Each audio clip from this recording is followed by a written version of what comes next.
Ha escrito más de 10 novelas, cifra a la que se suman 6 de literatura juvenil, 2 libros de cuento y 4 temas alternativos. Satanás, La ciudad de los umbrales y Relato de un asesino son las obras más reconocidas, donde se narra una Colombia, específicamente una Bogotá que muy pocos se atreven a contar. Le damos la bienvenida a Entrevista a su libro, Mario Mendoza. Encantado, un placer volver a estar acá en el estudio. Lo invitamos a ver la siguiente nota realizada por nuestro equipo periodístico.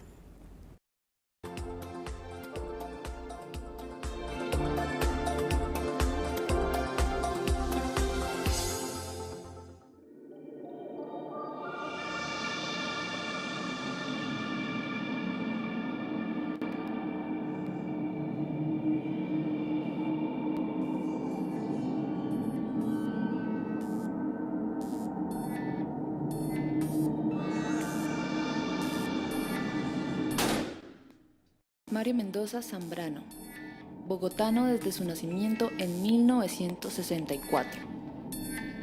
Estudió en el Colegio Refus, luego en la Pontificia Universidad Javeriana y en esta misma fue profesor de literatura durante 10 años. Estudió Letras y Literatura en la Universidad Central de Bogotá. Luego de licenciarse en literatura y trabajar como pedagogo, Mario decidió iniciar su carrera literaria combinando la escritura con la docencia y la colaboración con diversos medios culturales como diarios y revistas, entre otros la revista Bacarica y El Tiempo. En sus novelas se pueden visualizar los barrios, los colegios, las calles, las universidades, los puentes, los parques y los cambios que ha habido experimentando la capital colombiana en los últimos años. A través de estas imágenes descritas en varios de sus textos, Mario recrea una Bogotá que casi nadie se ha osado describir. Un vampiro contemporáneo escondido en un caserón del centro de Bogotá. Condensa lo infernal y lo sagrado, lo criminal y lo virtuoso, lo repugnante y lo deseable, lo doloroso y lo placentero en tales descripciones, todo desde su prosa ágil y concisa. Uno de los principales sellos de su narrativa es un universo en el que es posible encontrar la belleza en lo feo y lo repugnante, sin pretender encubrirlo.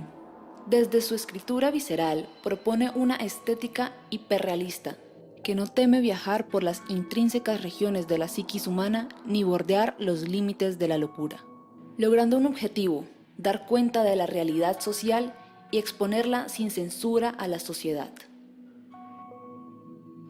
Este autor bogotano se destaca por su interés en crear resistencia, en no formar un gremio de fanáticos de su obra literaria, sino aparentemente en formar activistas que luchen con él, a través de sus escritos. Además, Mario Mendoza es uno de los escritores más queridos y más admirados por los jóvenes en Colombia y otras partes de América Latina. Y a partir de ese momento me reconocí como una persona que no servía para nada, sino solo para leer y escribir. Lo único que amaba con locura en realidad era leer, tomar notas, soñar, fantasear, y me gustaba mucho empezar a calentar la mano en mis primeros textos, a los escasos 16, 17. Todo por su método narrativo revolucionario, donde las palabras armas y su puño el mandato.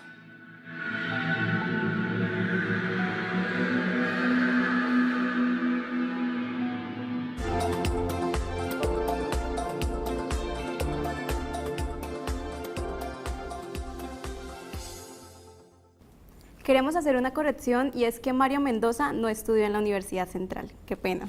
No, es una universidad que respeto mucho, es una universidad cuyo departamento de literatura he tenido vínculos con ellos a lo largo de los años, talleres de literatura, pero en realidad jamás estudié en esa universidad, pero es una información que circula mucho en la red, una información falsa, digamos.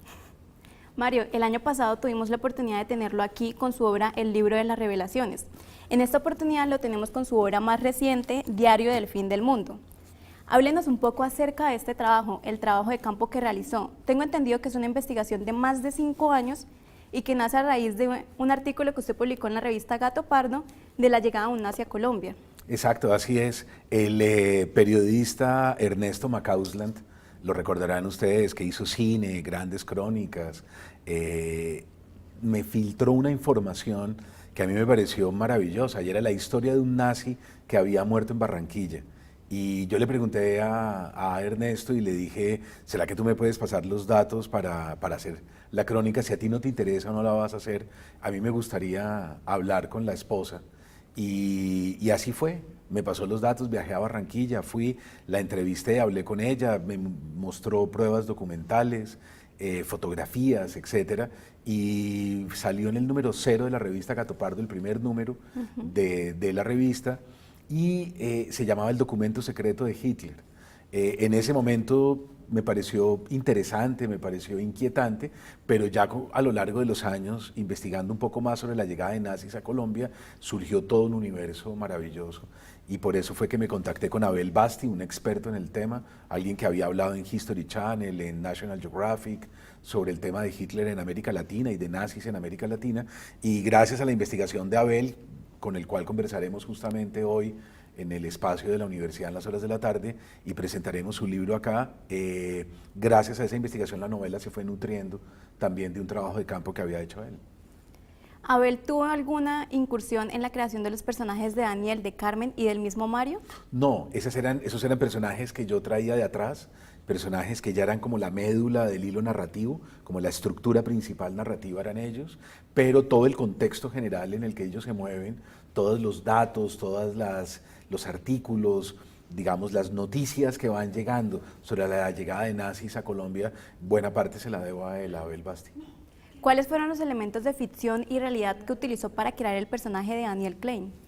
Es que es muy extraño porque la novela es un género en el cual tú haces un trabajo de campo, tú vas, investigas, tienes una serie de datos y demás, pero cuando ya estás narrando, cuando ya estás escribiendo, tienes que tener claro que estás en la novela. Es decir, es un género de ficción, ¿verdad? Y empiezas a hacer una mezcla, empiezas a hacer como una especie de mixtura, y en esa mixtura entre la ficción y el trabajo de campo se crea una nueva realidad.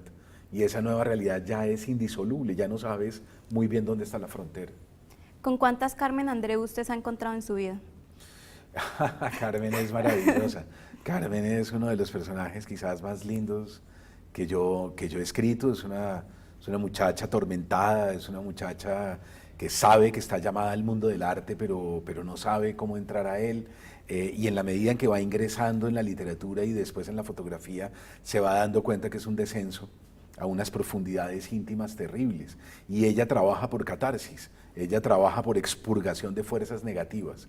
Entonces es una vida azarosa, terrible, muy atormentada, pero también maravillosa y extraordinaria, porque aquellos que descienden a la miserable condición humana, de alguna manera nos iluminan a los otros también.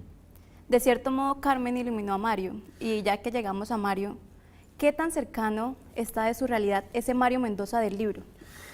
Ustedes recordarán que Ernesto Sábato aparece en su novela final, en Abaddon el Exterminador, aparece como Ernesto Sábato, pero uno debe tener claro que ese Sábato es el Sábato de la literatura, ¿verdad? El Mario que está en Diario del Fin del Mundo, el Mario Mendoza que está ahí, el escritor que está ahí, de alguna manera es como una procreación paralela, como alguien que se mueve en un universo próximo, muy cercano a mí, que tiene mis mismas expresiones, mis mismas maneras de pensar o de percibir, pero indudablemente es un personaje independiente, es un personaje que está ahí en la novela, ¿verdad? Y que como un hermano gemelo.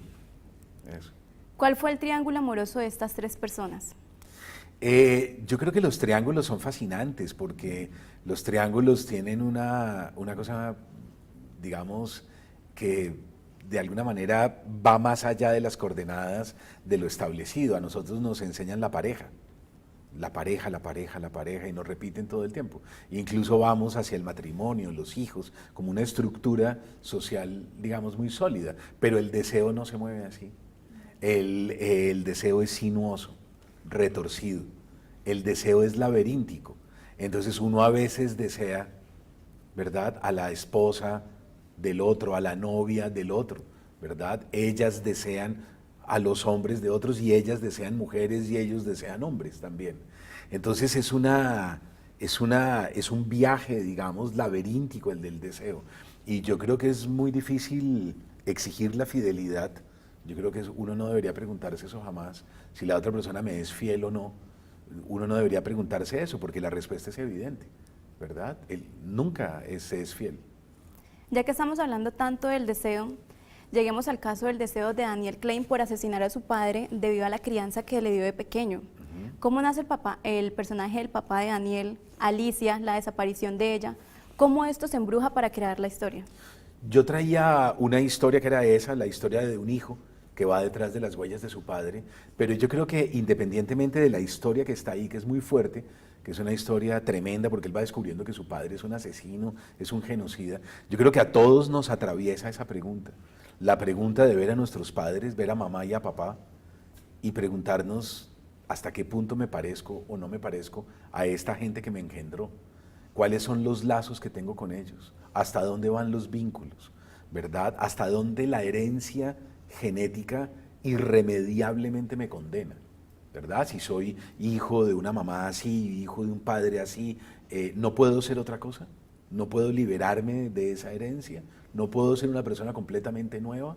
Y yo creo que muchos vamos presintiendo a lo largo de la vida que hay una independencia total, absoluta, que la vida es A más B produce C, es decir, que yo me puedo independizar totalmente y que puedo crear unas coordenadas nuevas, un destino nuevo y que por lo tanto papá y mamá se quedan atrás en la bruma, perdidos de alguna manera en una niebla y que los códigos genéticos no son tan predeterminados como uno supone. Ya que estamos hablando de los códigos genéticos, hay cierto interés en la obra por Joseph Mengele, el científico alemán que se vino a refugiar acá a América Latina y que a lo último muere en las playas. Pero ¿cuál es el interés de este científico en la creación de gemelos? Y ayer estábamos hablando en su conferencia sobre que en Brasil hay una comunidad que toda es reunida de gemelos, aunque afirman que nunca tuvo la presencia ahí. Sí, ellos saben que Mengele pasa por ahí, se llama Cândido Godoy, es un pueblito perdido en el Brasil profundo, digamos, pero la historia de Mengele es la historia de muchos otros nazis que se refugian en América Latina. Muchos de ellos salen por algo que se llama el Corredor de las Ratas. Ese es un corredor que llega por Italia y el Vaticano les otorga pasaportes, les entrega pasaportes falsos con otra identidad y esos pasaportes les permiten a ellos llegar sobre todo a Argentina. Ahí llega Adolf Eichmann, llega Klaus Barbie, llega Joseph Mengele, llegan una cantidad. En Colombia hemos explorado poco realmente la presencia de nazis en nuestro país, pero durante el gobierno de Rojas Pinilla llegan muchos, llegan varios, y muchos de ellos son criminales de guerra, muchos de ellos tienen un expediente y un prontuario terrible y se camuflan en nuestra sociedad colombiana. Algunos son rectores de universidades, otros incluso son sacerdotes, y es fascinante ir a mirar esas capas de una cebolla, cómo va uno viajando y entrando en la Colombia en donde aparecen todos estos sujetos. ¿Qué tan verídico es el ritual que ellos realizaron en Tunja con las chicas alemanas? Yo creo que ellos se preguntan por la energía Vril, muchos de ellos. No olvidemos que Mengele exploraba en Auschwitz con personas vivas, ¿verdad? Mengele lo que hacía era que llamaba a algunas personas que se bajaban de los trenes en las plataformas y los llamaba para ir al laboratorio a experimentar con ellos. Y en la medida en que va entrando en esos cuerpos, en la medida en que va diseccionando, Mengele se hace una pregunta maravillosa y es, ¿qué es la vida? ¿Cuál es la fuerza de la vida? O sea, una cosa es este asiento, esta mesa, ¿verdad? La camiseta que tengo puesta o los zapatos, y otra cosa muy distinta son las células que componen mi piel, mi cuerpo. Esto y esto tienen una diferencia. La diferencia es que aquí hay una energía diferente. La energía es la energía de la vida. ¿Qué es la energía de la vida? ¿Cuándo, en qué momento en particular unas moléculas, en qué momento unos elementos de la naturaleza, hidrógeno, helio, litio, berilio, boro, carbono, nitrógeno, en qué instante los elementos de la naturaleza empiezan a mezclarse y conforman un ser vivo? A eso lo llamaron la energía Vril. Y para eso hicieron una serie de experimentos, traslación de niveles de energía, rituales, magia sexual, practicaron con muchachas vírgenes en 1000 oportunidades y trajeron también rituales que venían de la antigüedad. Por ejemplo, las sacerdotisas antiguas, las pitonisas de los oráculos, cuando uno está en el oráculo de Delos, en el oráculo de Delfos, en Dodona, cualquiera de los grandes oráculos griegos, cuando un griego pide el oráculo, la voz que sale profunda del oráculo es una voz femenina. es la voz de la pitonisa. La pitonisa es una muchacha virgen que está con el pelo largo y que respira plantas alucinógenas. Está como en un trance, está como ida, como suspendida en una interdimensión, y ella es la que otorga el oráculo. O sea, cuando Edipo se acerca al oráculo y pregunta por su destino, por ejemplo, esa voz que responde es una voz de mujer. Y esa tradición es la tradición que llega hasta muchos de los rituales de mediados del siglo XX durante la Segunda Guerra Mundial. Entonces, todo lo que está en la novela está muy documentado.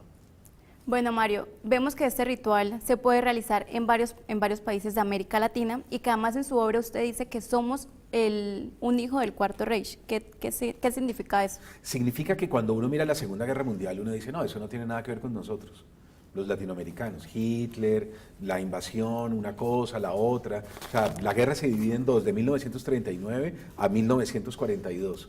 Esa primera parte es el triunfo de las potencias del eje, es decir, Mussolini, Hitler, Japón, ¿verdad? Todos van como de alguna manera ganando. Pero de 1942 entran los Estados Unidos en la guerra, entran después de Pearl Harbor, y de 1942 a 1945 sería el triunfo de los aliados, ¿verdad? En esos dos momentos uno dice, pero América Latina no tiene nada que ver con esto. Estudiamos la Segunda Guerra como si eso fuera una cosa lejana por completo a nosotros, y resulta que no es así. Resulta que muchos de los europeos que estaban metidos en una cantidad de situaciones muy cercanas a la ley eluden los juicios de Nuremberg viniendo a América, y entre ellos los criminales de guerra nazis. Entonces, ¿dónde llegan los nazis a construir un nuevo mundo, con unos nuevos ideales, con un nuevo proyecto? A América Latina. Es América Latina, y Colombia no fue la excepción. A Colombia llegaron muchos también. Mario, para terminar, quiero que leamos este pequeño fragmento. Okay. Por otro lado. ¿Hasta acá? No, hasta el final. Acá. Y quiero que me responda si usted ya ha empezado a prepararse. Ok, leo primero entonces. Por eso, si estás leyendo estas páginas, es importante que empieces a prepararte. Comienza revisando la fecha de caducidad de los alimentos, de los cartones de leche, de los jugos envasados, de las bolsas de arroz o de lentejas. Los enlatados son la clave porque duran mucho más.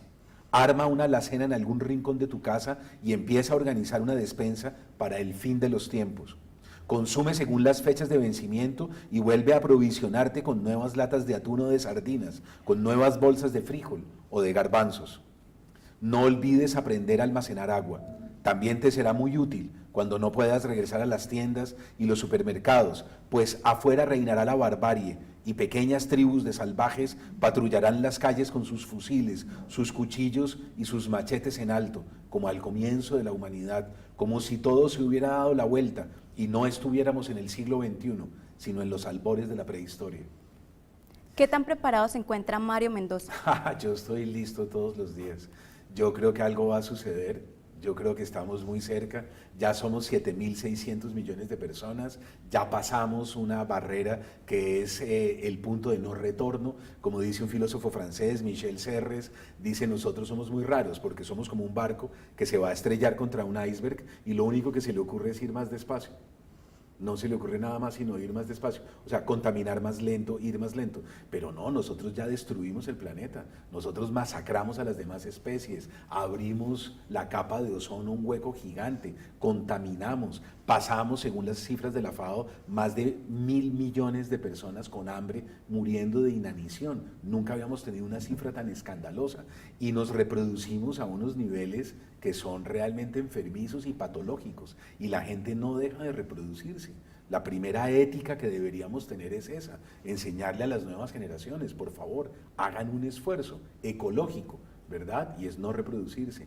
Y no, seguimos en ese camino. Entonces, un lugar con recursos finitos y una reproducción tan rápida es lo que llamaron los sociólogos de los años 70 la bomba demográfica.